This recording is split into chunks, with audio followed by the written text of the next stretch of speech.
Ang sa akin lang naman, nagbibigay lang ako ng komento kasi hindi mo man lang pinaghandaan na maayos ang birthday ng anak mo. Gumastos ka na nga lang rin, hindi mo pa pinili yung mas magpapasaya sa iba. Tingnan mo na nga lang, ang liit ng lugar mo. Ang kaunti pa na upuan. Tapos, ang naka-reserve na upuan para lang sa mga ninong at ninang. Paano naman kami mga bisita, di ba? Nagmamasid lang ako dito sa paligid. Kasi, gusto ko rin naman maging maayos lahat. Kaso, mukhang minamasama mo. Tapos, yung pagkain, halatang tinipid din. Ate Vivian, hindi mo na kailangan magmasid. Kung anong nangyayari ngayon, ito na mismo yung plano namin. Ang mahalaga sa akin, mairaos namin ang kaarawan at binyag ng anak ko. Hindi ko na kailangan magpaka-stress pa sa sasabihin nyo at sa mga napupunan nyo ngayon. Uulitin ko ulit, ha. Ang party na to ay para sa anak ko at hindi para sa inyong mga bisita. Kaya ganito ang ginawa ko para makapag-enjoy ang mga bata, hindi para magreklamo ang mga matatanda. Wala naman dapat problema, kayo ang nagbibigay ng problema. Ayoko mainis ngayong araw dahil gusto kong masaya lang kaming pamilya para sa anak ko. Kung hindi ka masaya, go! Maluwag naman siguro ang daan paalis dito, di ba? Walang pipigil sa'yo. Umalis ka, kaysa ikaw pa magdala ng stress sa mga tao rito. Kasi kung ako lang, wala ako nakikitang problema sa kanila. Lahat sila masaya ngayong araw. Ay sis, napakayabang. Sa bawat handaan, hindi talaga nawawala ang mga taong nag-uuwi ng pagkain. Ang ilan, pinahihintulutan ng mga naghanda bilang tanda ng kabutihang loob. Ngunit may ilan ding katulad ni Vivian. Walang pakundangan kung kumuha at dumadalo kahit hindi imbitado. Dahil sa ganoong asal, natututo siyang harapin ang mga parusang dulot ng sariling kasakiman. Magagawa pa ba niyang takasan ito o dadalhin niya ang sakit hanggang sa kanyang kamatayan? Di ba nga? Ang sabi ko sa'yo, bago ka kumain, ibigay mo sa akin yung silandok ni kuya mo. Kakainis ka talagang bata ka. Hindi ka kasi nakikinig sa akin. Mas inuna mo pa kasing maglaro. Ang dami ng pagkain sinandok sa'yo. Hindi tuloy nakapag-uwi ng lumpia dahil sa plato mo inilagay lahat. Dahil sa kabobohan mong yan, hindi ka kakain ngayong gabi, ha? Dahil kaunti lang ang nauwi natin. Hindi ka nag-iisip. Kaya mo na yan, ma. Tara, kumain na tayo. Kukunin ko na to isang manok, ha? Dalawa inuwi ko nito kanina, eh. Ang hirap naman kasing makapagbalot ng pagkain dun. Kung magigpit sila, akala mong sarap nila magluto. Ang labnaw nga ng sus na spaghetti nila, eh. Paano kasing hindi ako maiinis sa bata na to? Ang hihirap pagsabihan. Hindi ko alam kung may tumatatak pa ba sa utak ng mga yan. Ang tatanda naman na sana. Noon naman mga bata pa lang kayo, hindi naman kayo ganyan. Madali kayong utusan, lalo ka na. Kapag may handaan, talagang lagi kang alerto. Pagsabihan mo nga yung anak mo, ha?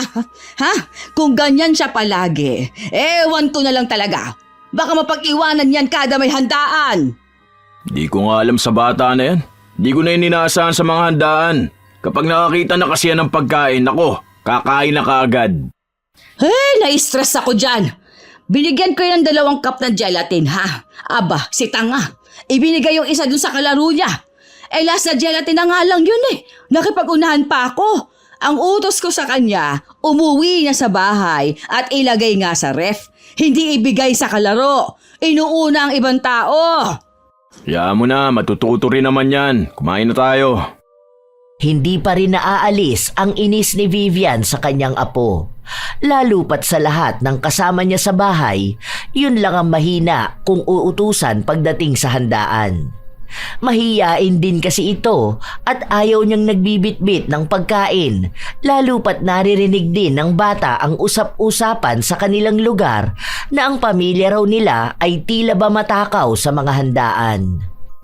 Bata pa lang kasi ang mga anak ni Vivian, sinanay na niya ang mga ito na huwag mahihiya kapag nasa handaan sila, lalo na kapag mag-uuwi sila ng pagkain. Sikat din siya sa kanilang lugar na kahit hindi naman siya imbitado, nagpupunta siya sa handaan. Hindi lang siya, maging ang buo niyang pamilya. 5 ang anak ni Vivian at 2 ron ay may asawa at anak na. Pero kahit na ganon, nakatira pa rin sila sa iisang bahay. Malaki ang natitipid nila sa pagkain kapag may handaan malapit sa kanila. Iisa lang ang may trabaho sa kanila, ang pangalawa niyang anak. Si Jomar, na siyang panganay, tambay ito at nagtatrabaho lang depende kung may mag-uutos sa kanya. Isang araw, habang nasa tindahan si Vivian, dumating ang isa niyang kakilala. Uy, di ba birthday mo na bukas? Ilang taon ka na? 50 years old ka na, no? Ha, ayos ah. Di ba ang sabi mo nun kapag 50 ka na, hahandaan ka ng mga anak mo ng bonggang-bongga? Natawa ang babae sa sinabi niya at tinanong kung paano niya naalala yun dahil wala naman siyang masyadong pinagsasabihan ng kaarawan niya. Nakapagtataka rin dahil hindi naman sila talaga magkaibigan para matandaan ang ganoong klaseng bagay sa kanyang buhay. Siyempre! Matatandaan ko talaga. Hindi pa naman ako makakalimutin. Ano ka ba? Naaalala ko pa naman ang mga birthday ninyo. Ano? Kasi, hindi ba, last year, naalala ko pa nga na nag-order kayo ng lechon. Kaso, na-scam kayo? Ay, nakakainis yun ano. Abang na abang pa naman ako nun. Pero sana ha, ngayong birthday mo, tunay niya talaga na may lechon. Hindi mawari kung natutuwa ba ang kausap sa mga salitang lumabas sa kanyang bibig o may halo itong inis. Nang matapos bumili ng babae, agad na rin naman itong umalis. Nagtanong pa si Vivian kung anong gagawin para sa kaarawan noon kinabukasan pero hindi na sa kanya sinabi. Hindi rin naman siya inimbitahan kung sakali man na may handaan silang magaganap. Kinabukasan, maagang nagising si Vivian. Inasikaso niya ang mga bata niyang anak, pati na rin ang mga apo niya. Pinaligo niya ang mga ito at binihisan. Nagsuot din siya ng maayos na damit. Oh, tandaan yung sasabihin ko ha. Alam ko may lechon yan sila. Kasi imposible na wala dahil kauuwi lang ng anak nun galing abroad. Oh, ito ha. Huwag kayong tatanga-tanga. Sinasabi ko sa inyo, baka kung ano na naman gawin ninyo ha. Kapag kainan na, huwag kayong kukupad-kupad dahil baka maubusan kayo ng pagkain. Sumunod ka agad kayo sa akin, ha? Ako magsasandok ng pagkain ninyo. Tapos, huwag ninyong kakainin muna ha. Iuwi nyo sa bahay. Takpan ng maigi dahil baka kainin ng pusa. Tapos, saka kayo bumalik doon para kumain. Walang gagalaw ng lechon, ha? Sa'yo ko ipadadala yung lechon, Kokoy. Habang tinuturuan ni Vivian ang mga bata ng kanilang gagawin, pumasok naman ng bahay ang panganay niyang anak. Nakahubad pa ito habang nagkakamot ng malaki niyang tiyan. O bakit? May handaan ba? Sino may birthday? Ano ka ba naman, Jomar? Pahuli-huli ka na naman na. Birthday ni Annalyn, 50 years old na yun. Panigurado akong maghahanda yun ng bongga. Alam mo naman mga anak nun, mga big time na. Di naman yun maghahanda dyan. Umalis kaya sila ngayon. Kakain na lang daw sila sa labas. Di mo pala alam. Kaya nga wala ka naririnig na videoke, di ba? Kung may handaan yan sila, sana alam ko na kahapon pa lang. Dahil mag-aarkilay ng videoke. Tambayan ko doon kina Ray Cuba eh. Totoo ba yung sinasabi mo? Bakit naman sa labas sila kakain? Grabe naman yung mga ganyan tao. Umiiwas sa celebration dahil ayaw magpakain ng mga kapitbahay. Ay sus! Porket umasenso lang dahil sa mga anak niya. Ay nagbago na ang ugali. Ayaw nga raw kasi nilang magluto dahil maasikaso pa. Gusto nila yung sila lang daw pamilya. Hindi ko alam kung saan sila kakain pero dyan lang naman daw. Ang yabang pa niya na kapag 50 years old siya, magpapalitsyon siya. Ay siya! Magsibisa ulit kayo. Itabi niyo ng mga damit ninyo. Baka marumihan yan. Wala kayong isusuot ng matinong damit sa birthday ng anak ni Gia. Magbe-birthday na pala yung anak nun, no? Oo, at hanggang ngayon hindi pa rin kilala kung sino bang tatay ng bata. Wala naman rin ata siyang pakialam sa mga chismis na yan. Balita ko pa nga may afam yun na magpapadala ng pera sa kanya panghanda para sa binyag at birthday ng anak niya. Uwi nga raw yung apam niya. Sure ba na maghahanda yun sa kanila? Mamaya lumabas lang sila o kaya mag-kids party sa McDo o Jollibee. Ganun pa namang ginagawa ng iba. Kapag ganun, iilan lang imbitado dun. Tapos bawal pa takeout kasi bilang yung pagkain. Nakausap ko nanay noon. Hinihintay nga raw yung mga kapatid niya na umuwi kasi sila raw ang magluluto ng handa. Yun! Ilocano mga yun, di ba? For sure, magaling magluto yun. Sarap! Bigla tuloy ako naglaway. Kaso next month pa naman yung birthday ng anak nun eh. Parehas atat ang mag-ina para sa handaan na hindi naman din sila sigurado kung imbitado sila. Pero kahit hindi naman sila sabihan, ay pupunta sila. Nang kinahapunan nun, nakasalubong ni Vivian si Annalyn kasama ang mga anak nito. Umirap si Vivian dahil nakakaramdam siya ng inis. Ang dadamot ng mga to? Paano kaya naging masaya ang birthday niya kung hindi man lang siya nag-imbita ng mga kapitbahay niya? Swapang din pala talaga eh. Nabusog kaya sila niyan? Bumalik ang pagkainis ni Vivian sa kapitbahay nila. Nakaplano na kasi na sa handaan sila kukuha ng pagkain, kaya hindi na siya nagluto ng pagkain nila ng araw na yon. Pero dahil hindi natuloy, naggisa na lang siya ng sardinas para maitawid ang buong araw. Ilang linggo pa ang lumipas, nakaabang si Vivian sa kung sino ba ang may susunod na handaan. Hanggang sa isang araw, Death anniversary nung tatay ni Dewey. Nagpakatay sila ng 2 baboy para nga sa lulutuin nila bukas. Bukas na pala yun. Sige, anong oras kaya ang kainan nun? Umaga raw pupunta silang sementeryo tapos may dasal-dasal pang ganun bago kakain. Pero pwede naman tayo mauna. Kasi hindi naman tayo pupunta dun sa sementeryo eh. Ang may iwan dito sa bahay nila yung hipag ni Dewey. Ayun, sakto! Yung mga bata ha. Pagsabihan mo na para hindi sila para mga tanga doon. Panigurado ang daming tao niyan kasi uuwi yung mga kamag-anakan nila. Hindi naman yun magpapakatay ng baboy kung simpleng potahe lang ang lulutuin nila. bago pa man matulog si Vivian, inihanda niya ang mga plastic na paglalagyan niya ng pagkain. Maaga rin siyang gumising kinabukasan para asikasuhin ang mga bata. Paglabas nila ng bahay, nakita nila na umaalis pa lang ang pamilya ni Dewey. Ang ilan sa mga kamag-anak noon ay kinausap niya at ang sabi ay pupunta pa lang sila sa sementeryo. Dahil doon, sinamantala na ni Vivian na malaya nga silang makakakuha ng pagkain. Pero pagpunta nila sa bahay ng kanilang kapitbahay, naiwan pala doon ang kapatid ni Dewey at ang asawa nito. Pati ibang mga kamag-anakan nila na nag-aasikaso ng pagkain at mga lamesa. Tutulungan ko na kayo mag-ayos. Ilang upuan ba kada lamesa? Kayo yung mga kamag-anak ni Dewey. Kayo yung nagluto? Kinukuha ni Vivian ang loob ng mga bisita para mabilis lang din siyang makadiskarte.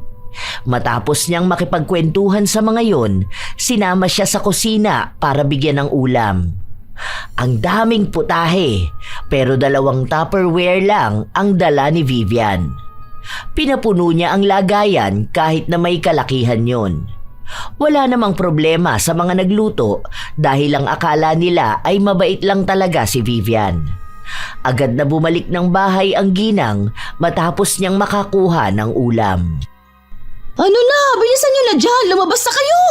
Naglalagay na sila ng pagkain dun basta ha. Yung sinabi ko sa inyo ha. Kapag sinandukan kayo sa plato nyo, diretsong uwi sa bahay. Tapos balik agad doon para makakain na kayo. Ikaw kulot ha, umayos ka. Huwag mo kong papaandaran mamaya ng hiya-hiya mo. Hindi ka bubusugin ng hiya na yan ha. Bilisan nyo na. Ayos Nakapag-uwi ka na pala kagad. Ang bilis mo naman makakuha. Oo, nadaan ko ba naman sa usap-usap yung mga yun? Ang dali lang utuin. Tapos ang sabi ko kung pwede na ba ako makahingi ng ulam. Kasi kako yung mga apo, pakakainin ko na sana. Ayun, nagbigay naman agad. Ang dami pa dong ulam. Mga 7 putahe pa ata yun. Ewan ano yung isa nilang niluluto. Ang gusto ko dun yung crispy pata. Uy, wow! Ang sarap naman yan! Sige, gusto ko yan. Naglaway naman agad ako. Di pa naman ako nag-aalmusal. Buong pamilya silang nagpunta sa kapitbahay nila at sakto naman na nagdatingan na ang pamilya ni Dewey at ang iba pang bisita. May iilan doon nakakilala ni Vivian.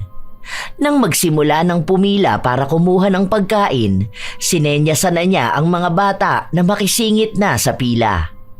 May ibang nagsasandok, kaya pagdating sa bata, kakaunti lang ang inilalagay. Kapag nagsabi naman si Vivian, sinasagot lang sa kanya na bumalik na lang ang mga bata kapag gusto pa nila. Nang hihinayang sila na baka hindi maubos ang pagkain at masayang lang. Iuwi mo na yan. Ano pang hinihintay mo? Para makapila ka na at makakain. Sumagot ang apo niya na hinihintay lang nito ang kanyang tita, ang bunsong anak ni Vivian. Mauna ka na. Baka mamaya makita pa kayo na sabay kayo umuwi na may bit-bit na pagkain eh. Kahit kailan ka talaga. Umuwi ka na. Tingnan mo ha. Yari ka talaga sa akin kapag naubusan ka ng pagkain dito. Alam mga daming taong nakapila oh. Mga mukhang timawa pa naman ng mga yan. Sige na, bilisan mo na. Kahit na nahihiya ang bata na umalis, sinunod niya pa rin ang kanyang lola.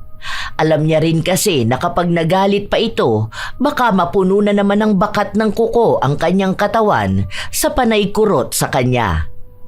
Habang kumakain si Vivian, pinagmamasdan niya ang mga anak niya at apo niya. Kumakain na ang mga ito. Mas lalo rin si Jomar na punong-puno ang plato at para bang nakikipag-unahan kumain. Oh, Jomar! Dahan-dahan ka lang dyan, baka ka naman mabulunan. Wala kang kaagaw sa kinakain mo. Nandito ka palagi ah. Akala ko ba nasa Manila ka ngayon?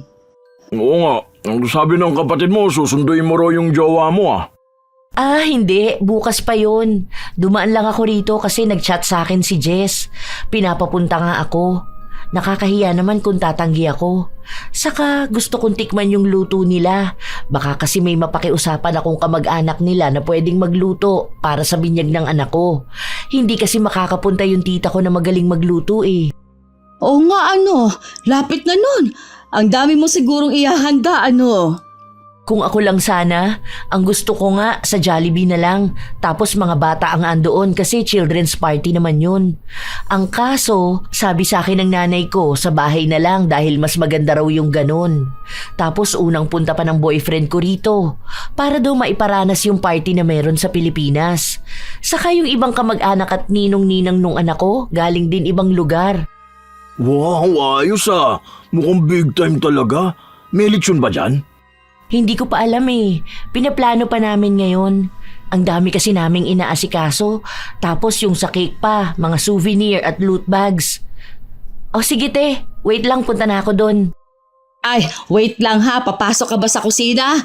Pasuyo mo naman ako kay Jess Sabihin mo na pahingin ako ng ulam. Pabalot lang kahit kaunti. Para pag uwi ng isa kong anak galing work, may pang-ulam siya. Bakit hindi na lang ikaw ang magsabi ate? Magbibigay naman yun. Nahihiya kasi ako eh. Sige na. Sige ate, sabihan ko siya. Eto, bigay mo sa kanya ha. Plastic ka na paglalagyan ng ulam. Ready ka masyado ate? Sharon na Sharon talaga ang datingan ah. O sige, punta na ako doon. Abot ko na lang pagdaan ko rito. Hindi alam ni Vivian kung maiinsulto ba siya sa sinabi sa kanya ni Gia. Pero matagal na siyang binabansagan na Sharon dahil nga sa hilig niyang magbalot tuwing may handaan. Kapag nakikita siya ng mga tao, alam na kaagad na hindi siya aalis hanggat wala siyang bit-bit na pagkain. Minsan may nakakaaway siya, lalo na kapag limitado lang ang handa at hindi na kayang magbigay ng pabalot sa iba. Ilang araw pa ang lumipas, palaging naghihintay si Vivian kung sino ang susunod na magkakaroon ng kaarawan o may magiging handaan sa kanilang lugar. Nakaabang din ang kanyang anak dahil mabilis itong nakakasagap ng balita, lalo pat madalas itong nasa labas ng bahay at tambay. Habang nagtitingin ng kalendaryo si Vivian, biglang dumating ang anak niya. Ano yan, ma? Bakit may sinusulatan ka dyan sa kalendaryo?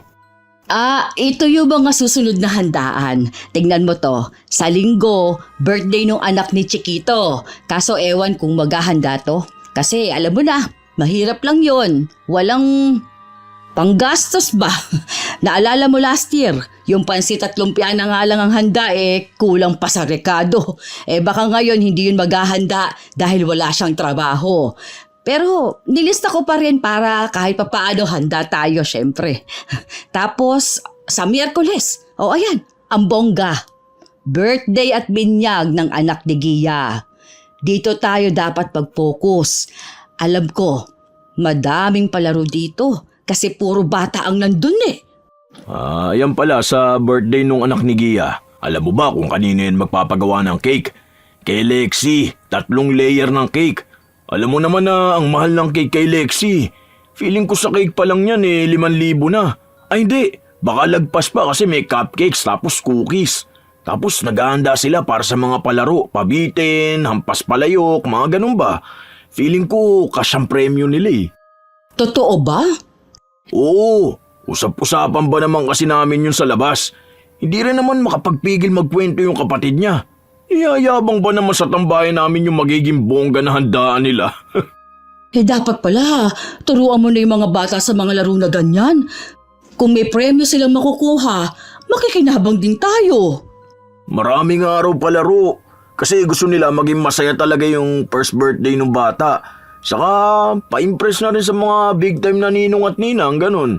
Dami rin daw kasi talagang bisita Yung buong harapan ng bahay nila, aayusin pa yun. Kasi doon gaganapin yung birthday. Grabe talaga, no? Ang yaman na nun, samantalang noon. Di naman sila naghahanda ng ganyang kabongga Iba talaga kasi unang anak din. At may sponsor din kasing AFAM. Ang swerte na talaga niya sa AFAM niya kasi tinanggap pa rin siya kahit na may anak na siya. Bibihira talaga sa lalaki yung tatanggapin ka kapag may anak ka sa iba. Tapos yung AFAM pang gagastos para sa handa ng bata. Saan niya kaya yung nakilala, no? Baka sa dati niyang trabaho. Di ba nung nagpunta yun sa Manila? Para nagtatrabaho ata yun sa club doon, pero sa mamahaling club. Nakalimutan ko na kasi yung tawag doon. Basta yun.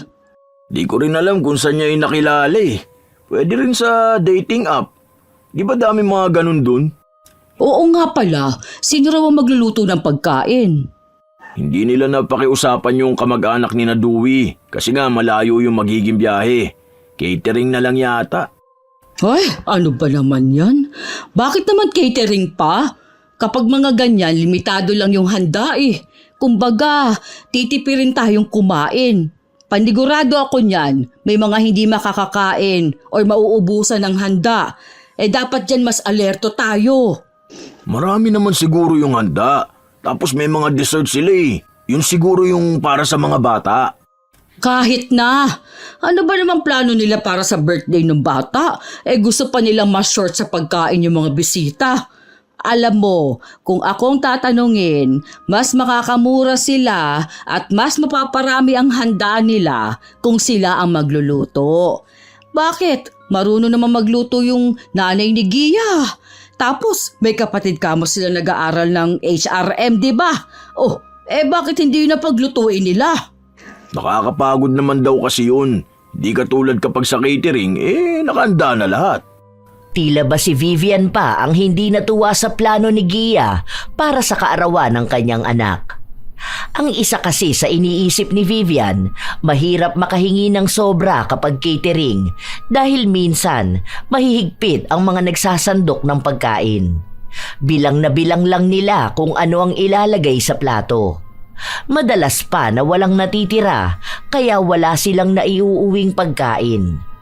Isa yon sa kinaiinis ni Vivian, pero kahit na ganon ay hindi niya pa rin naman palalagpasin ang pagpunta sa kaarawan ng anak ni Gia.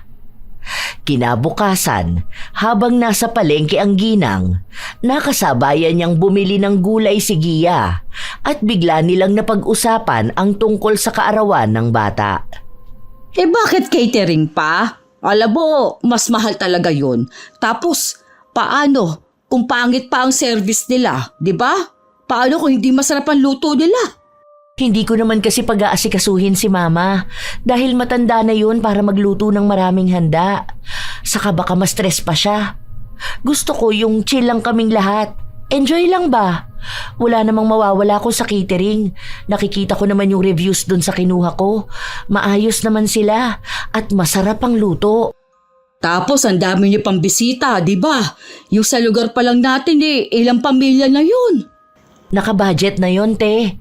Huwag lang may mag-uuwi ng maraming handa kasi baka yun, kulangin. Kaya nga nagbilin ako na hanggat hindi pa tapos ang party, huwag silang papayag na may magbabalot. Kung sinong nandun, sila ang kumain. Hindi mo naman yun maiiwasan sa mga tao. Paano kung yung ninang o ninong ng anak mo, biglang gusto pala nila magbalot, Ay, malabo yun. Hindi naman sila mahilig sa mga ganun eh.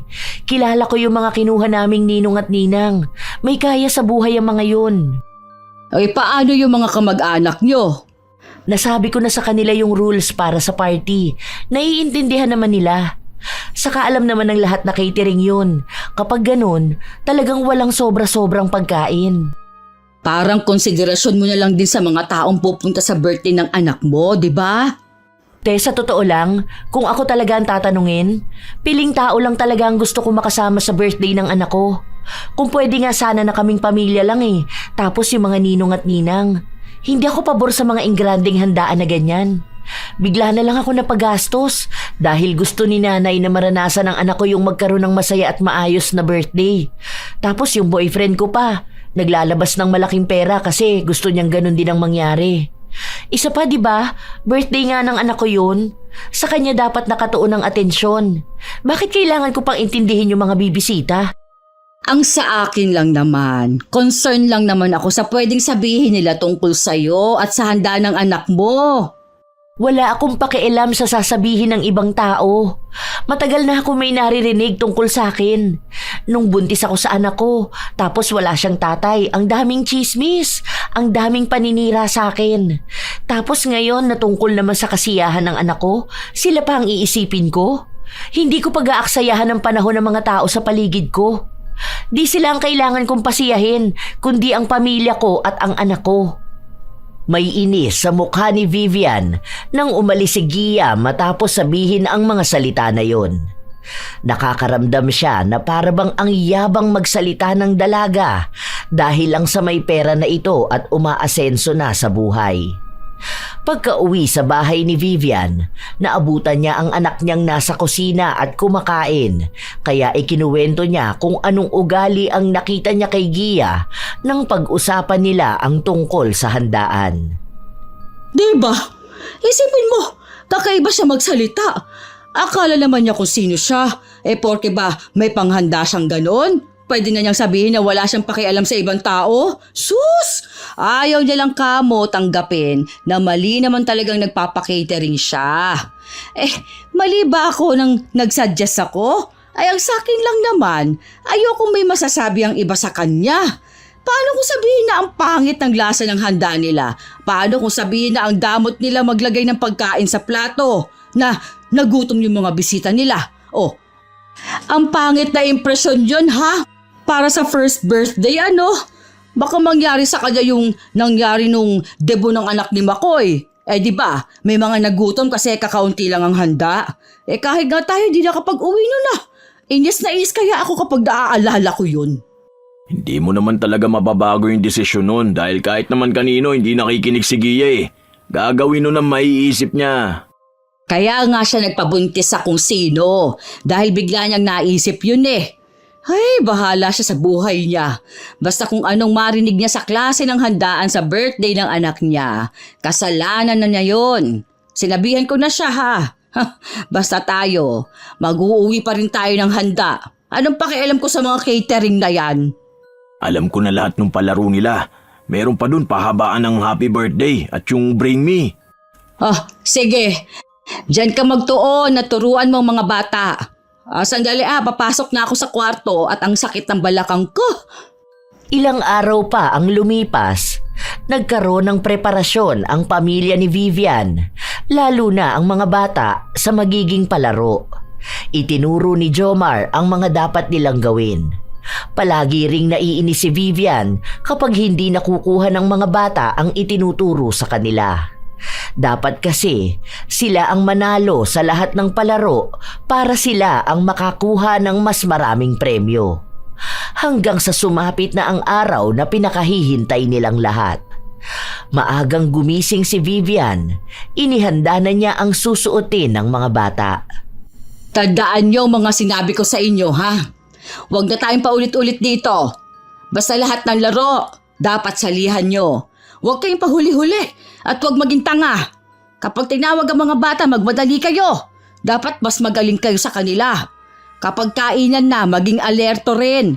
Dating gawin ha. Kapag nakasandok na kayo, iuwi muna sa bahay ang pagkain bago bumalik para kumuha ulit ng kakainin nyo. Nang sumang-ayon na ang mga bata na para bang trabaho nilang gawin yun, nag-asikaso na rin si Vivian ng kanyang sarili. Inipit niya sa likod ng kanyang suot na pantalon ang rolyo ng plastik na paglalagyan niya ng pagkain na iuuwi niya. Hindi siya papayag na pipigilan siya o wala man lang siyang maiuuwi. Ano na ma, bilisan nyo na, dami ng bata ron oh. Andyan na ba si Gia? Wala pa, nasa simbahan pa. Pero yung mga bata nandun na sa bahay nila, naghihintay na. Baka pag uwi ng mga yung kakain na o kaya may palaro na agad. Basta ang daming bisita ron.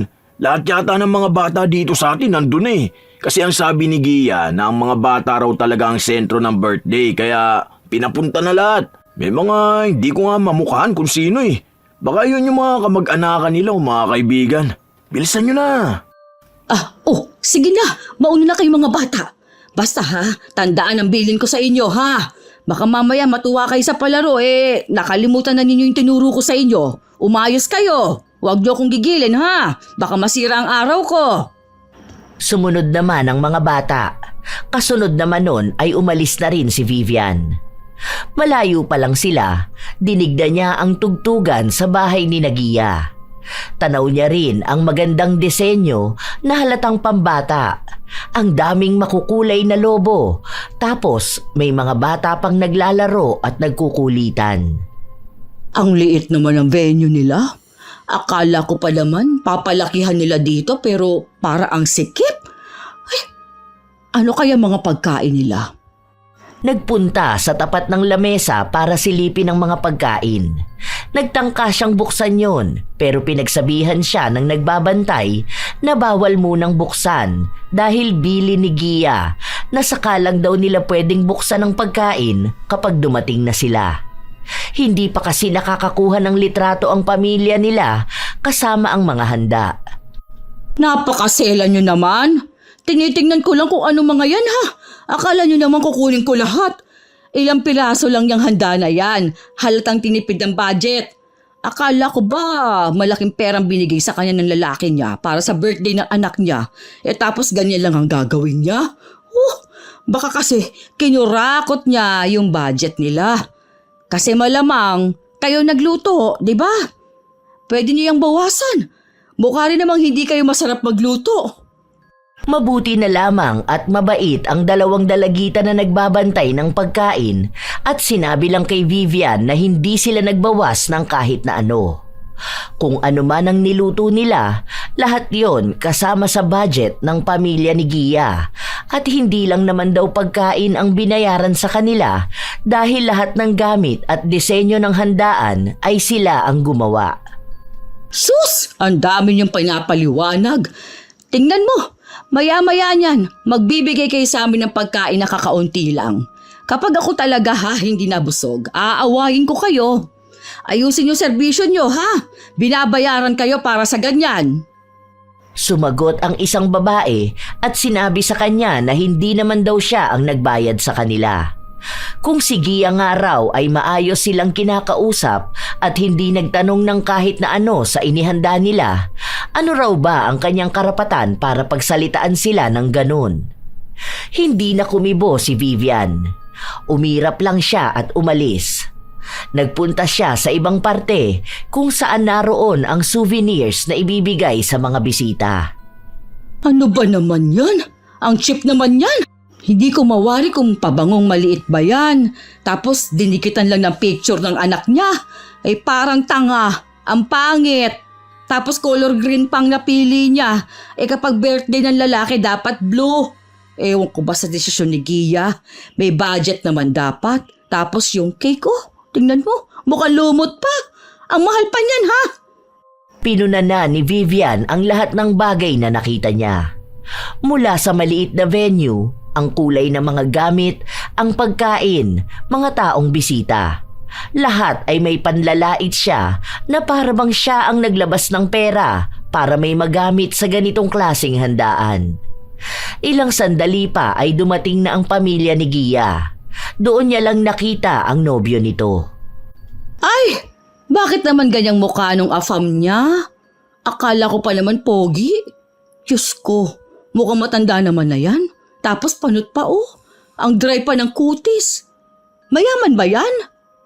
Maraming taong dumating at halatang abala si Gia at ang pamilya nito kaya hindi nila kaagad nabati ang mga tao. Ang mga ninong at ninang naman ay pinaupo sa isang bukod na lamesa. Marami-rami din sila. Isa na naman yun sa pinuna ng matanda dahil walang maupuan ang ilang mga bata. May maliliit kasing upuan sa gitna kung saan doon uupo ang mga bisitang bata. Dahil marami nga, ang iba ay nakatayo lang. Nagpatuloy na ang kasiyahan. May mga kumukuha ng litrato, lalo na sa bata at sa pamilya ni Gia. Ilang sandali pa, lumapit si Jomar sa ina. Hindi pa ba magsisimulang kumain? Mamaya pa raw kasi magpapalaro pa muna. Magpicture lang muna sila tapos niyan, mag-start na sa palaro. Matapos yung sabihin ni Jomar, nagsalita na ang MC at pinapatawag na ang mga bata. Pinandilata ni Vivian ang mga anak at apo niya na magbadali na. Nakabantay lang siya sa isang gilid habang nakapila ang mga yon. Pahabaan ng pagbati ng happy birthday ang sasabihin ng mga bata. Dahil sa mga bata, nagkaroon ng mas masayang simula, lalo pa at may mga nakatutuwa kung magbigkas dahil may nauutal, may mga bulol at ang iba naman ay pumipiyok. Nagtatawa na ng mga bisita, habang si Vivian ay nakatutok lang sa mismong palaro. Naiinis siya sa isa niyang apo dahil mabilis na naputol ang pagsasalita niya ng masamid ng sarili niyang laway.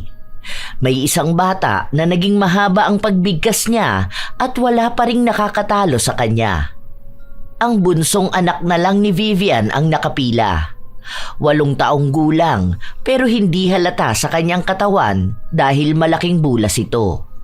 Nang siya na ang sumalang sa unahan, sinabi na hindi siya pwedeng sumali dahil nga mga mas bata lang dapat sa kanya ang pwede. Ano nga hindi pwede? Bata pa lang yan. Ilang taon pa lang yan tapos sasabihin mong hindi siya makakasali. Ayun kasi edad niya lang yung nauna kanina maliit na yon. Ikaw may pinapanigan ka Buwisit ka Ayusin mo yung ginagawa mo. Para sa mga bata to tapos sasabihin mo sa bata na bawal siya. Siguro may kinakampihan ka Gusto mo talagang ipanalo yung bata mo para mapunta sa inyong premyo?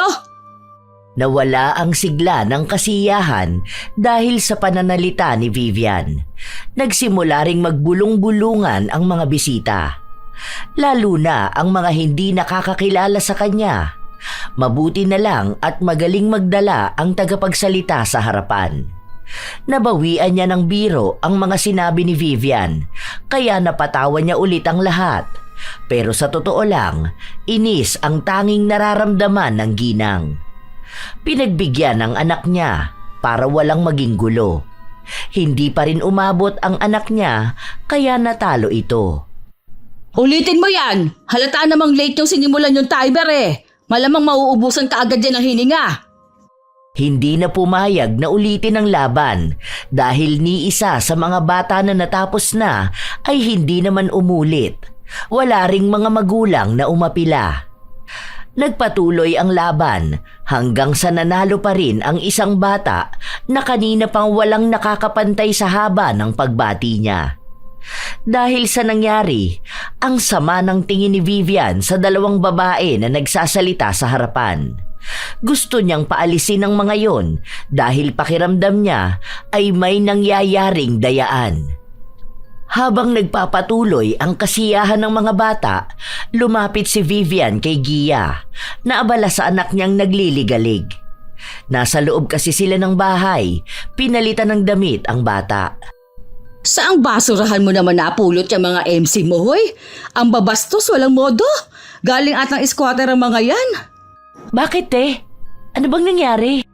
Alam mo ba nang dadaya sila? Palarong pambata na nga yun, tapos may pinipili sila kung sino mananalo. Naiinis ako ha, lalo na dun sa babaeng mukhang bakla oh. Bakla ba yon? Maayos naman sila ate. Kakilala yan ng kapatid ko. Matagal na yan silang nag-MC sa mga birthday.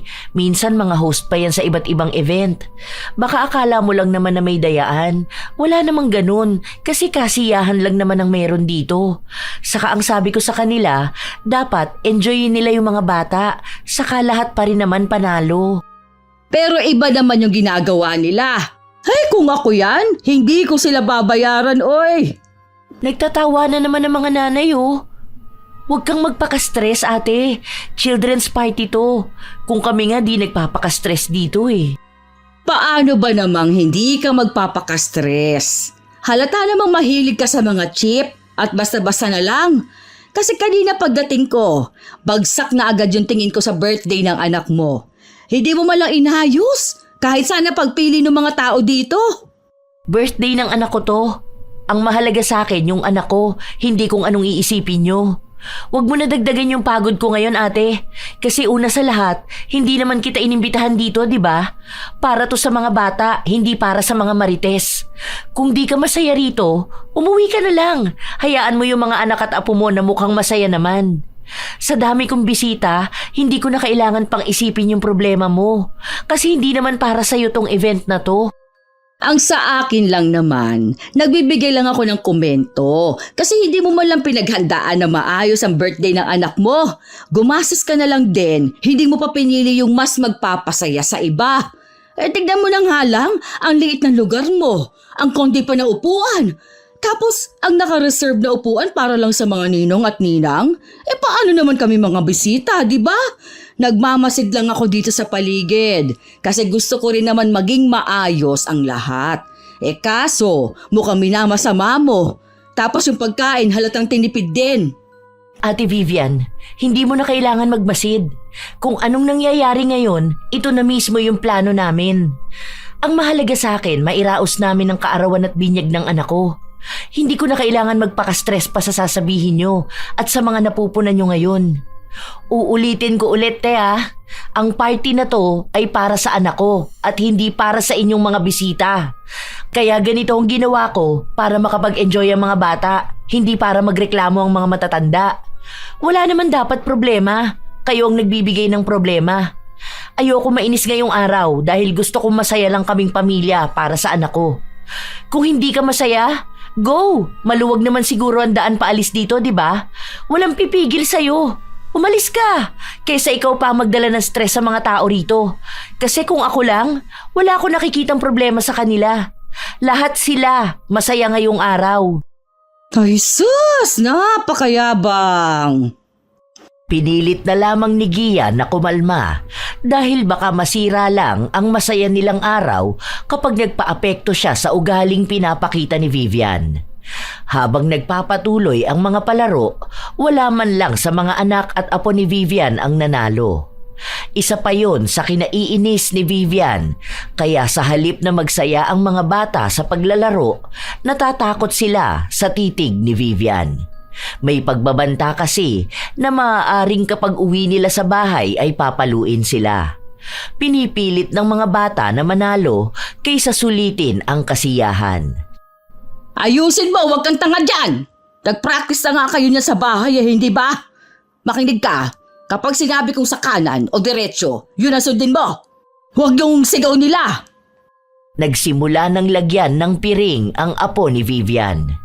Inikot ng 3 beses bago ibinigay ang pamalo. Ang laro ay hampas palayok.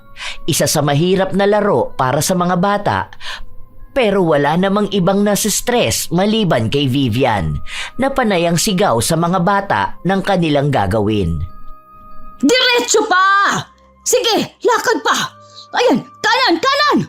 Popo! Sinabi kong sa kanan, sa kaliwa ka pumupunta!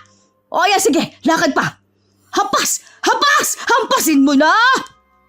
Hinampas ng malakas ng apo niya pero hindi tumama. Kaya inis na inis si Vivian. Lalapit na sana ang nag-aasikaso ng palaro para tanggalan ng piring ang apo niya, pero galit na lumapit si Vivian para pigilan ito. Hindi pwede yan! Dapat ulitin! Malapit na mahampas, di ba? Hindi mo ba nakita, ha? Gigil mo ko, ha? Baka gusto mong ulo mo ang ipalo ko sa palayok. Kanina pa ako naiinis sa yung babaeng mo kang bakla ka, ha? Umamba si Vivian, nasasaktan niya ang babae pero inawat siya ng mga taong nasa paligid nila. May mga kapitbahay na nagsabi sa kanyang wag na niyang patulan dahil nakita naman ng lahat na hindi naman talaga natamaan ng apo niya ang palayok. Dahil na rin sa ginawa niya, nakuha niya ang atensyon ni Gia. Muntikan nang ipatigil ang laro pero sinabi ng ina nito na ituloy na nila dahil marami pang batang nag-aabang. Kinausap din si Vivian na hayaan na lang niya ang mga bata dahil kahit daw matalo o manalo sila, mamaya ay makakakuha rin naman silang lahat ng premyo. Pero hindi yon matanggap ni Vivian, pero wala naman siyang ibang magagawa kundi ang magreklamo.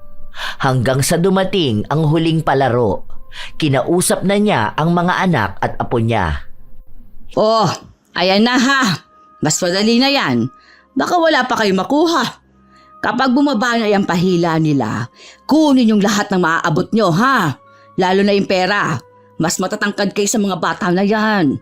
Kung pwede kahit nahawak na nila, hilain nyo pa rin. Itulak nyo para kayo makakuha na mas marami. Inis na ako sa inyo ha. Wala man lang kayong naipanalong laro. Ang hihina nyo, mga buwisit kayo. Hiyang-hiya ang mga bata dahil sa patuloy na pagpapagalit sa kanila ni Vivian. Ang gusto lang naman nila ay ang maglaro pero hindi talaga nila magawa dahil obligasyon nilang makapag-uwi ng premyo. Nagpatuloy ang laro. Ang daming batang nakaabang.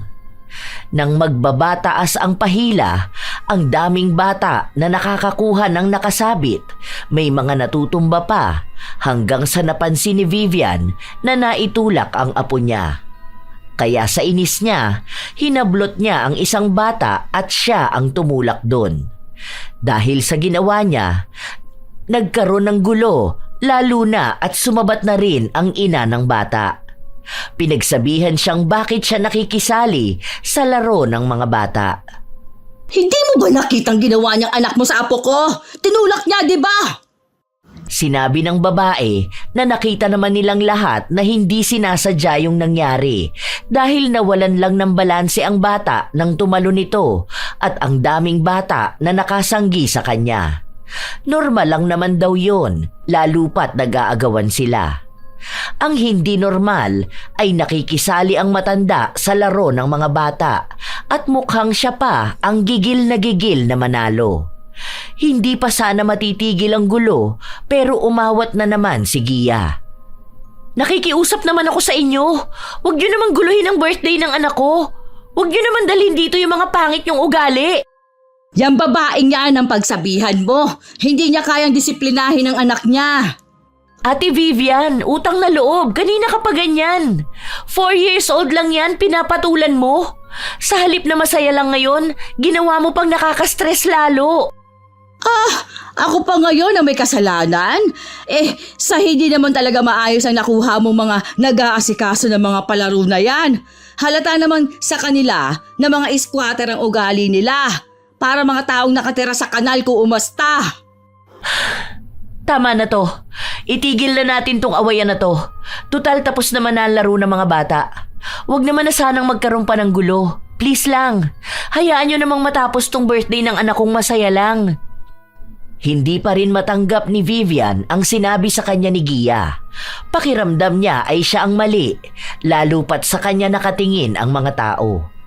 Ilang sandali lang din noon, pinilit ng lahat na maging maayos ang araw na yon hanggang sa nagsimula ng pumila para kumain. Sa iba pinapila ang mga bata dahil may nakahiwalay silang pagkain. Bakit yon? Bawal silang pumila dito sa mga ulam? Oo raw eh. Iba ang pagkain nila, naka-styro. Ano ba naman yan? Sabi ko pa naman iuuwi ng mga bata yung sasandukin dito. Mamaya nga puntahan mo yung mga bata ha. Sabihin mo na iuwi nila agad yung ibibigay sa kanila. Tapos pumila ulit sila doon. Sinunod naman ni Jomar ang sinabi sa kanya ng kanyang ina. Habang nasa pila si Vivian, napansin na niya kung anong mga putahe ang ibibigay sa kanila. Mabilis lang din namang umandar ang pila hanggang sa mapunta na siya sa pwesto. Damihan mo naman. Ano yung binibigay mo sa akin pang baby na pagkain? Dagdagan mo pa. Punuin mo to. Anong hindi pwede? Lagyan mo. Isa. Kapag yan hindi mo dinagdagan ng sandok, ako aagaw ng sandok sa kamay mo. Nagbatigas ang nagbabantay at sinabi na saka na lang daw siya bumalik kapag natapos na ang mga taong nakapila. Kailangan daw muna nilang masigurado na nabigyan ng lahat.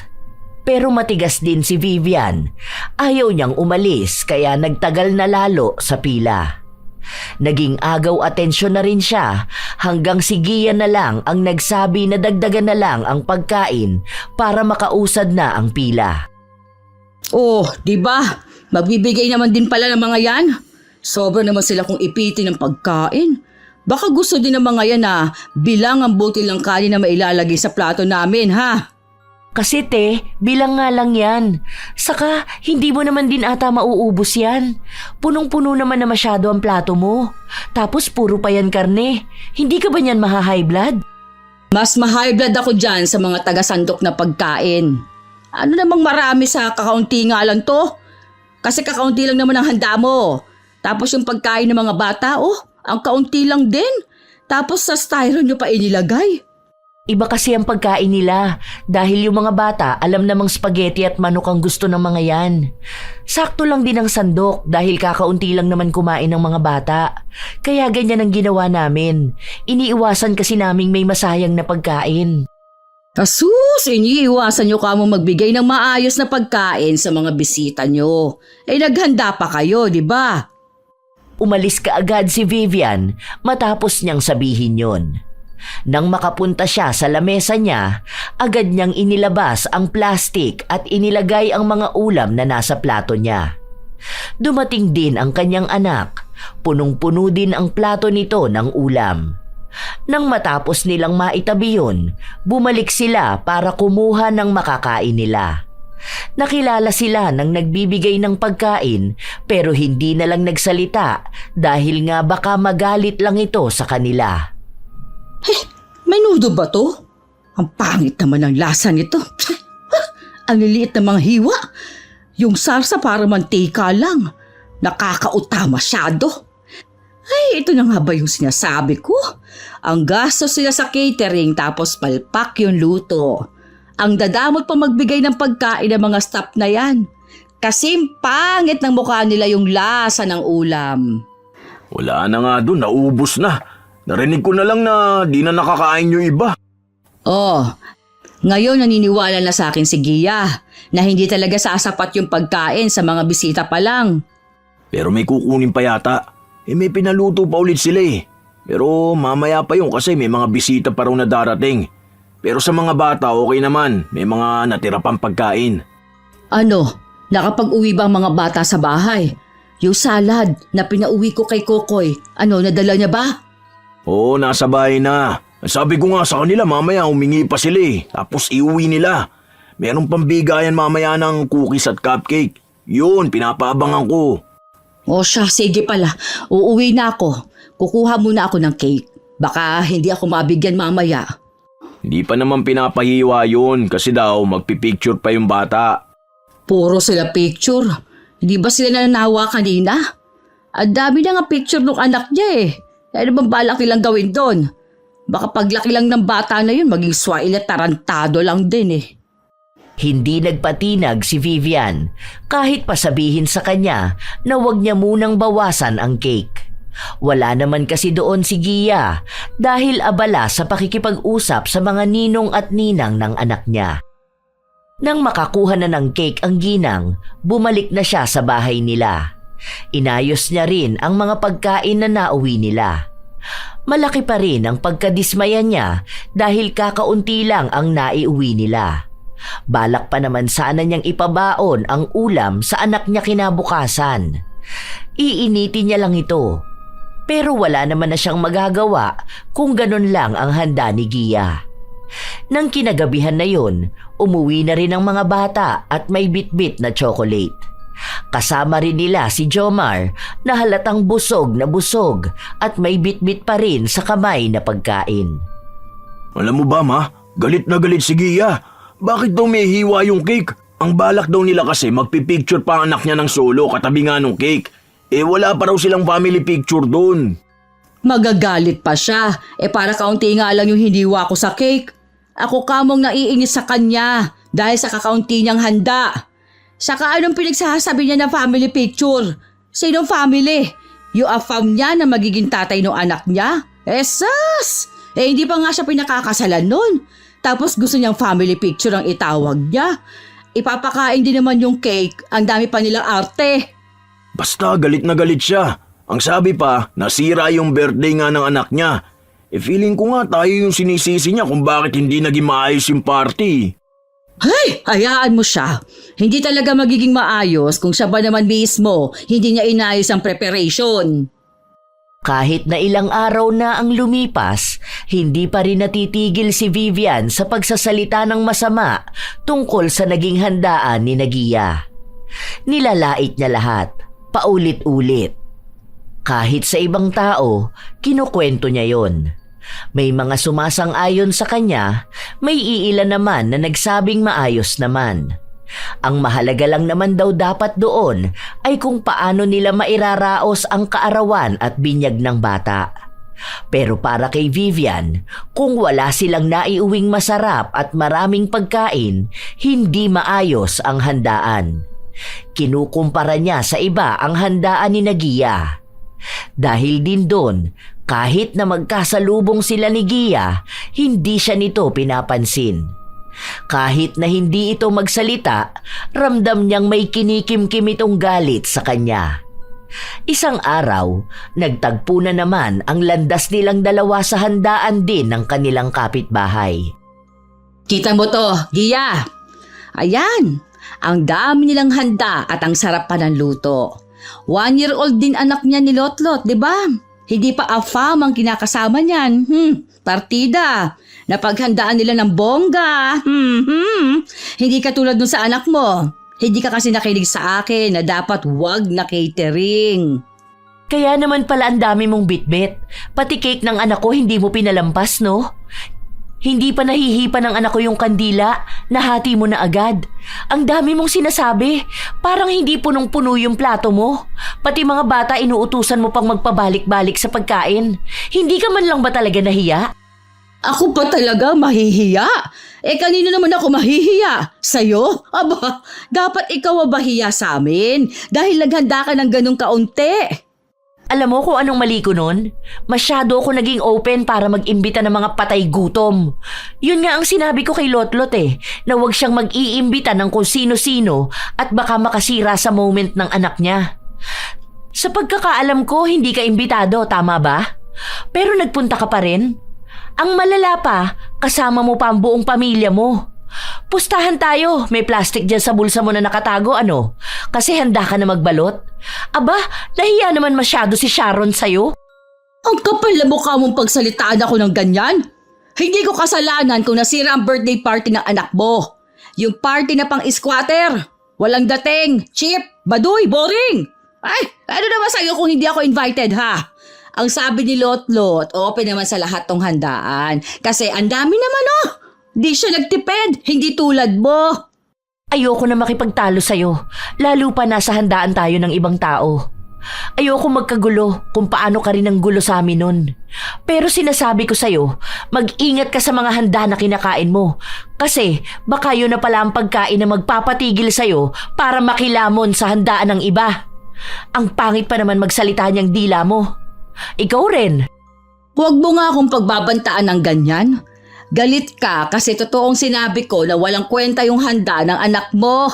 Hindi mo lang talaga matanggap kaya sa ibang tao mo sinisisi. Hindi na kumibo pa si Gia.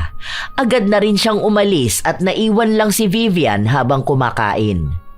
Kinabukasan nun, maagang nagising si Vivian dahil humihilab ang kanyang tiyan.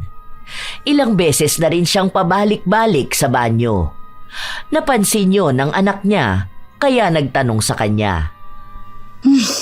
Parang may LBM ata ako ah. Pero kapag nasa banyo naman ako, wala namang lumalabas. Ay basta, bigla na lang sumasakit ang tiyan ko. Humihilab ba? Baka hindi ka natunawan dun sa kinain mo kagabi. Ano ba last na kinain mo? Hindi ko na matandaan. Ang dami naman nung nasa plato ko. Halo-halong ulam na yun eh. Kumain ka ba ng pansit? Narinig ko kasi sa kanila na medyo maamoy ng araw. Hindi kasi ako kumain nun eh. Oo, kumain ako pero wala namang problema. Maayos din naman ang lasa. Pero baka nga hindi ko lang din masyadong napansin ano. Aray! Ayan, humihilab na naman. Ang sakit talaga. Alam mo yung parang pinipilipit yung bituka ko. Ganun kasakit. May gamot naman dyan, uminom ka. Pero kain na muna tayo. Ininit ko na yung ulam. Sabay-sabay silang kumain pero hindi magawa ni Vivian na masiyahan. Dahil kahit kakaunti pa lang ang nakakain niya, humihilab ng malala ang kanyang tiyan. Isinusuka niya rin ang kinakain niya. Kahit na uminom siya ng gamot, walang nangyayari. Hindi nawawala ang biglaang paghilab. Minsan pa nga ay napapasigaw siya sa sakit. Ang akala niya, makalipas ang ilang araw ay mawawala rin yun. Pero isang linggo na, ganun pa rin ang nararamdaman niya. Nahihirapan na siyang kumain, nahihirapan pa siyang dumumi. Madalas siyang nakahiga at namimilipit sa sakit. Ang sakit. Apo ko, kuha mo nga akong maligamgam na tubig. Iinom ako. Tapos lagay ka rin mainit na tubig sa tasa para ipapatong ko sa tiyan ko.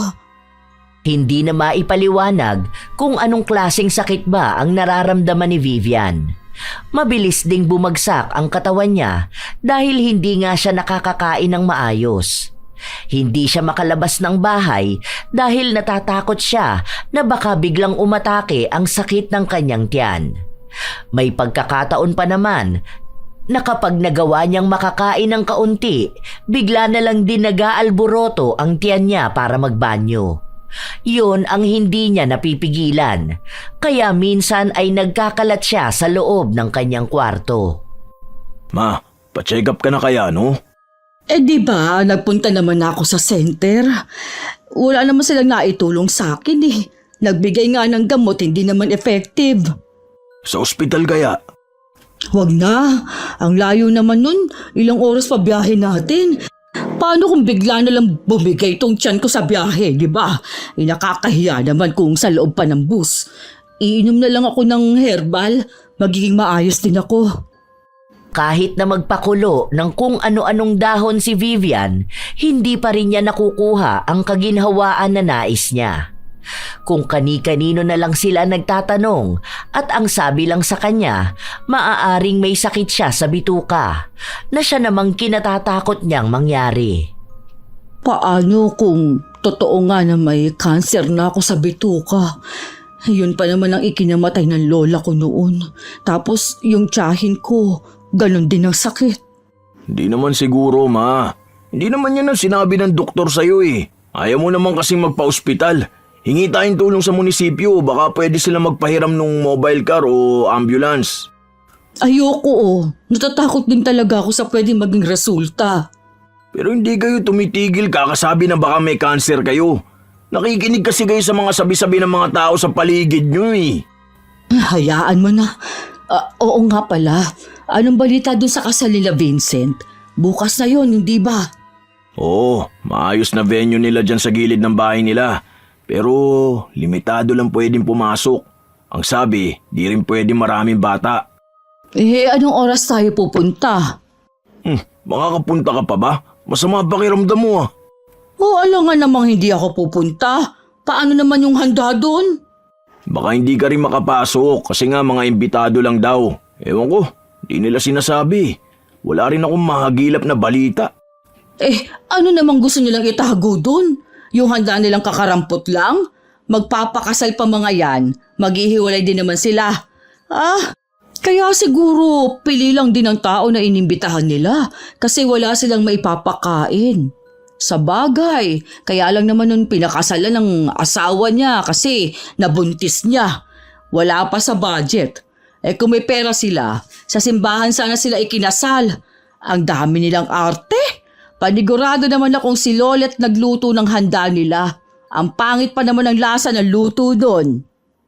Kahit na may iniinda si Vivian, hindi pa rin naaalis sa kanya ang patuloy na panlalait sa ibang tao. Kinabukasan, kahit na sinabi ng kanyang anak na magpahinga na lang muna siya sa bahay nila at sila na ang bahala mag-uwi ng pagkain sa handaan kung sakali man na makakalusot sila. Nagmatigas si Vivian dahil nais niyang magpunta talaga roon. Nagsuot siya ng maayos na duster at mag-isa siyang naglakad papunta sa bahay ng ikakasal. Iika-ika pa siya kung maglakad dahil sa paghilab ng kanyang tiyan. Noong una, hindi siya nakapasok kaagad dahil hinarang siya ng kapatid ni Vincent.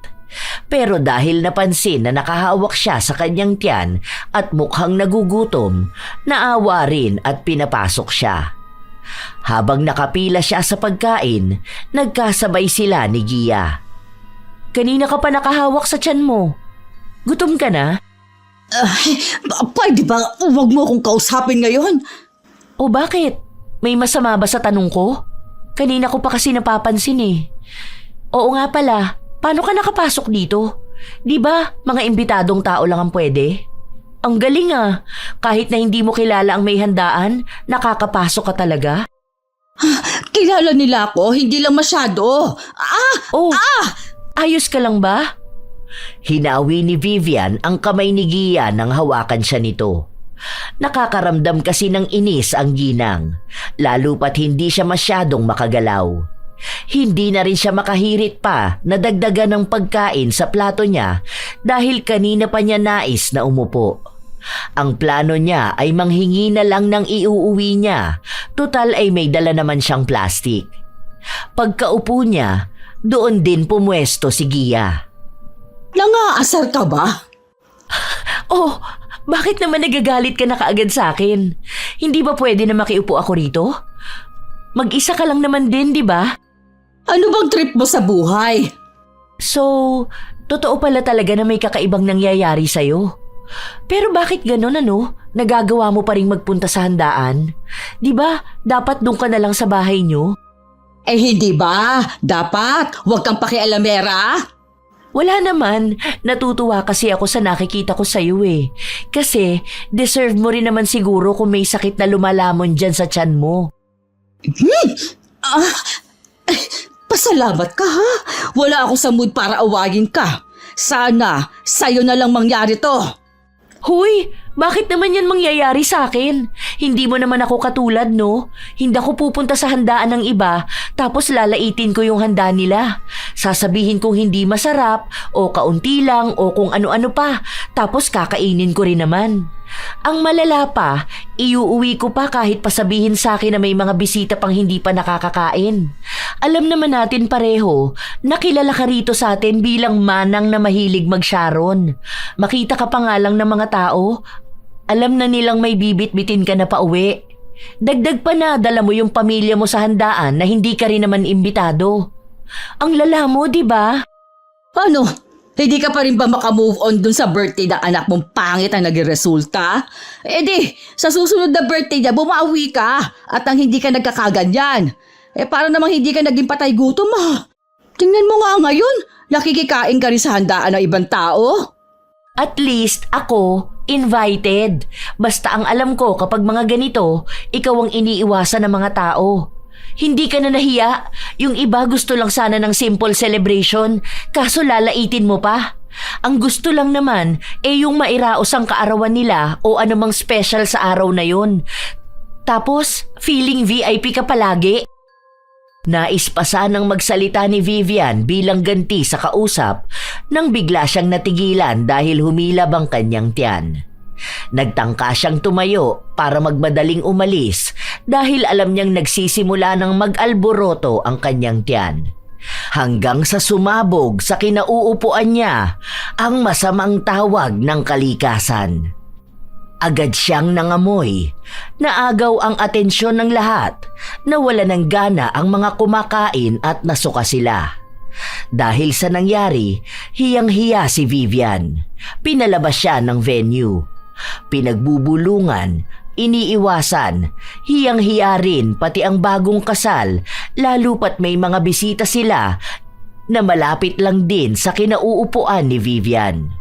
Yon ang pangyayaring kahit na kailan ay hindi malilimutan ni Vivian na nangyari sa kanya.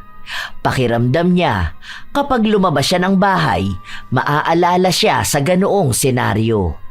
Kaya hindi na siya nagpakita pa sa ibang tao. Nakakulong lang siya sa loob ng bahay. Bibihira kumain dahil nahihirapan pa rin siya.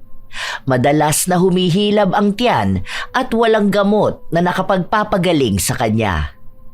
Ilang buwan na gano'n ang sitwasyon niya at tila ba tinatanggap na rin niya sa sarili niyang hindi na siya gagaling pa kahit na kailan. Maglugaw ka kaya, Ma?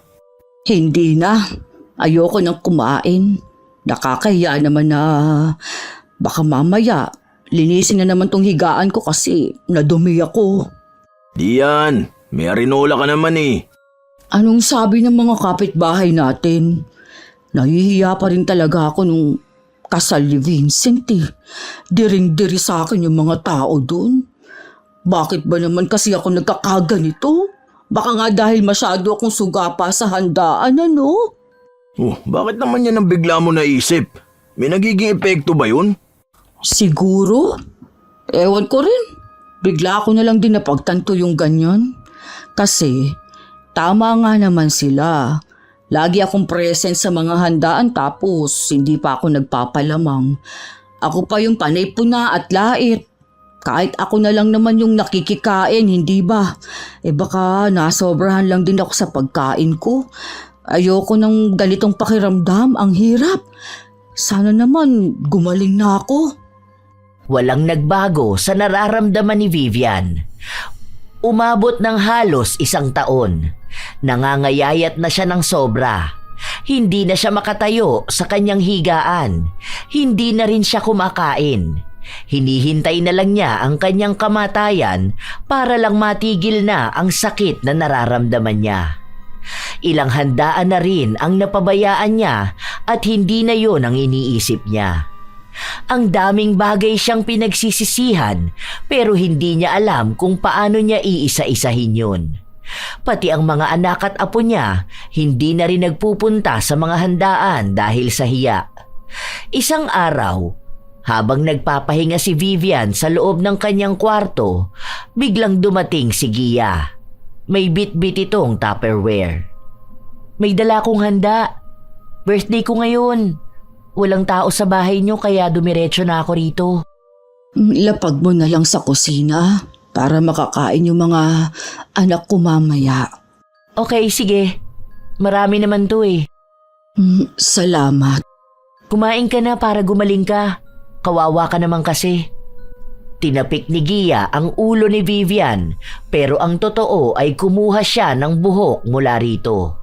Siya ang dahilan kung bakit ganon ang nangyayari kay Vivian. Dahil sa galit niya rito ay kinulam niya ito. Bilang pagbibigay ng leksyon sa kanya na hindi sa lahat ng oras kailangan niyang maging swapang sa handaan. Pero nang tumagal, nakakaramdam na ng awa si Gia. Hindi niya pinaalam sa kahit na sino ang ginawa niya, pero nais na niyang ipaalis ang kulam. Dahil maging siya ay hindi na natatahimik. Iniisip niya rin na maaaring marami ng bagay na napagtanto si Vivian sa nangyari sa kanya. Nasa ginang na lang yun kung magbabago ba siya o mananatili pa rin siyang nakamasid palagi sa handaan. Ilang linggo ang lumipas, unti-unting nawawala ang hilab sa tiyan ni Vivian. Nagagawa na rin niyang makakain ng maayos. 1 buwan pa ang itinagal, gumaling na siya. Hindi niya pa sigurado kung tuluyan na nga ba siyang gumaling o maaaring pahinga lang din muna yon ng kanyang sakit. Ano nang nararamdaman mo, Ma? Okay naman na. Inaantabayanan ko ang tiyan ko at baka humilab na naman. Okay naman kahit yung pagdumi ko. Ready na ba ulit sa bakbakan ng kain? Alam mo ba, ikakasal na si Gia next week. Diyan lang ulit sa bahay nila yung venue. Baka ngayon mas bongga na kumpara nung birthday ng anak niya. Ano, tara? Ay, hindi na. Ayoko na muna. Naalala ko pa yung nangyari sa akin noon eh. Ayoko maulit na naman yun. Hayaan mo na. Hindi rin naman tayo invited doon. Kung papupuntahin tayo, magsasabi naman siya. Kung magbibigay siya ng handa, mag-aabot naman yun dito. Ayoko na yung pupunta-punta pa sa handaan na ganun. Tila ba may natutunan nga si Vivian sa nangyari sa kanya. Naisip niya rin kasi na ang pangit na masyado ng tingin sa kanya ng mga tao. Nagmumukha silang katawa-tawa, lalo pa sa bansag sa kanyang Sharon.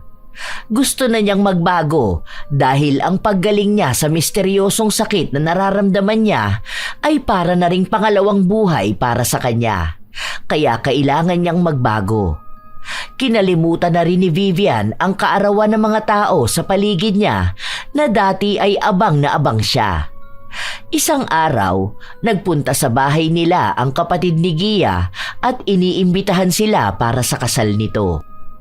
Nagtataka si Vivian dahil hindi naman sila magkasundo ni Gia at alam naman din ito na maaaring makagulo lang siya katulad ng nangyari nung kaarawan ng anak nito.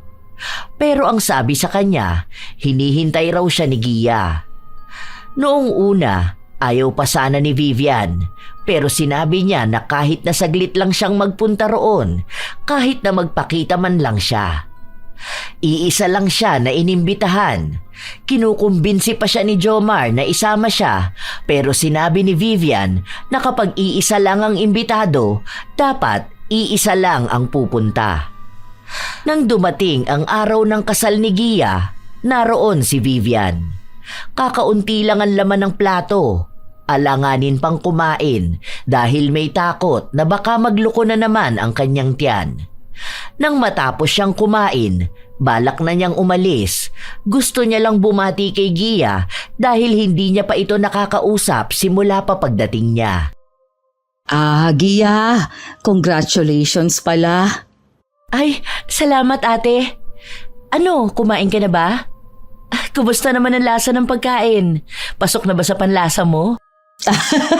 Para akong naging chef Pero oo, masarap nga. Oo nga pala, uuwi na ako. Magluluto pa kasi ako ng ulam. Pauwi na yung anak ko galing trabaho na kung magugutom yun. Bakit magluluto ka pa? Hindi ka mag-uuwi ng handa? Ay, hindi. Bakit ko naman iuuwi yan? Ang dami niyong bisita at ang aga pa. Mamaya niyan marami pang darating. Nakakain naman na ako, kaya salamat. Salamat ulit sa imbitasyon mo, ha? Sige na, ano ka ba? Magbalot ka na. Meron dun sa kusina. May dala ka bang plastic? Imposible naman na wala, di ba? Para saan pambansag sa'yo na Sharon, di ba? Natatawa naman ako sa'yo. Ikaw talaga. Hindi mo na ako nakalimutan dyan sa bansag Dayan. Pero wala akong dala. Sa kusina, marami naman. Sige na te, punta ka na. Sabihin mo lang sa kanila, alam na nila yon. Mas marami kaming handa ngayon para marami rin makapag-Sharon. Nagtawanan silang dalawa. Magaan sa pakiramdam yon. Walang inis, walang panira ng masayang selebrasyon. Doon nalaman ni Vivian na kahit naman pala hindi siya manguha ng sandamukal na pagkain, pwede pa rin siyang makapag-uwi sa pamilya niya, lalo na kung may sobra naman talaga sa handaan. Humingi rin ng tawad si Vivian sa nangyari nung unang kaarawan ng anak ni Gia, pero pinatawad naman na raw siya. Hindi rin inamin ni Gia ang pagpapakulam kay Vivian. Itinago na lang niya yon sa kanyang sarili. Ang mahalaga ay nakikita naman na niyang nagbabago ang ginang. Naging maayos ang lahat kay Vivian. Kapag may mga handaan sa lugar nila, pumupunta lang sila kapag sinasabihan sila. Hindi na rin siya nagpapasobra pa ng kuha ng pagkain, lalo na kung nagpunta naman na silang pamilya roon. Natutunan ni Vivian na dapat talaga ay may tamang asal kapag pupunta ng handaan. Hindi palaging kinukuha at inuubos ang biyaya ng iba na para bang inihanda yon para lang sa kanila. Huwag ugaliing mag-uwi at magbalot ng pagkain kung hindi din naman pinahintulutang gawin yon, sapagkat ang pagiging responsableng bisita ay tanda ng respeto. At ito ang susi upang ang kasayahan ay manatiling kasayahan at hindi mapalitan ng bagabag. Tandaan na kapag ikaw ay nasa handaan, isipin na ito'y isang biyaya na dapat nirerespeto. Magkaroon ng malasakit sa pagkain at lalong-lalo na sa iyong kapwa. Kayo ba mga apo? Sa handaan ba'y isa rin kayong Sharon? O may kakilala kayong katulad ni Vivian na sobra ang pagiging Sharon na binabalot ang lahat ng pwedeng maibalot? Ibahagi nyo naman ang inyong opinyon at karanasan na katulad ng sa nangyari sa ating kwento ngayon. Nais kong mabasa kung paano nyo rin hinarap ang problema ng mga taong matindi ang pagiging isang Sharon. Shout out sa ilan sa mga masusugid na tagapakinig ng mga istorya ni Lola Telang. Tutsi Roll at sa kanyang asawa na si Liza, Julieta Ortega, Janet Singson, May Honey 23, Mary Grace Radovic, I Love Traveled, Herman Evangelina, Maria Imperial, Ilocana Vlog ng Qatar, Asodisen Serila, Herin Canete, Jolly Estrella Mendoza, Arlene Abenoja, Sara Cañete, Lilibeth Blantucas. Hello sa inyo, Crazy09, Mark Anthony Pineda, Kimpoy Feliciano, Ami Pacana, Milrose Galvez, Lynette Reparado, Maybel Madrigal, Lilian Ortiz, Marie the Lightworker, Eileen Aganan at Shirley Tumangan, Judy Templo, Luri Ann Vitalicio, Elizabeth Hardenil, Kisha Lynn Mata, Nailen Alaba. Salamat sa pakikinig ninyo, Vivian Baterbonia, Rose Ann Rama, Pamela Allen, Jeng Corpus, Larnie Azurin, Matt Sarol, Jessica Rojas, Regan Alamon, Lance MBB, Mirna Alfaro, Jane Ruiz, Lady Lynn Palad, ZL, Maritoni Matriz, Raquel Hasigawa, and to her husband Mitsuru. Shout out sa inyo, Lynn Hasigawa, Cherry Mukbang ASMR, Mystery Channel, Africa Montañez, Isidro Tumaliwan, Jenna Nolasco, Jim Cyrus, Willain Elicano, Febe Rañada, Genevieve Cadapan, Razon Yao, Cherry Coralde, Cheryl Bronyosa, Erjen Blanza, Sarah Jane Bataga. Shout out din sa inyo, Belen Malbas, Christian Gonhoran, pati na rin sa kanyang mga kasama na sina Teresa, Hilda, Mika, Leia, Monet, Catherine, Joanna, Ken, Kent, Mila Flor, Salen, Leia, Poging Mat, Jinelle, Lovejoy, Kayla at Nelly, Pam Katong, Malu Razo, Ver Heaven, Leonisa Cobo, Gloria Taer at sa lahat ng mga team manok ng Amsik Angeles City, Pampanga. Ami Yong at sa kanyang mga minamahal na sina Ryan at Christian John Paul. Will Maleses, Gracia Balitaan, Mirasol Masuher, Criselda Ricamora, Kuya Gio, Francisco Neng, Sharon Dueñas, Mona Lisa Gambalan, Carmi Kayabyab.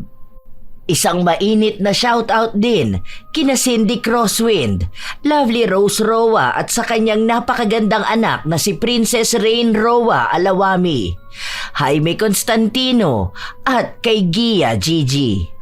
Ito ang inyong Lola Telang at maraming salamat sa walang sawa ninyong pagsuporta, mga apo.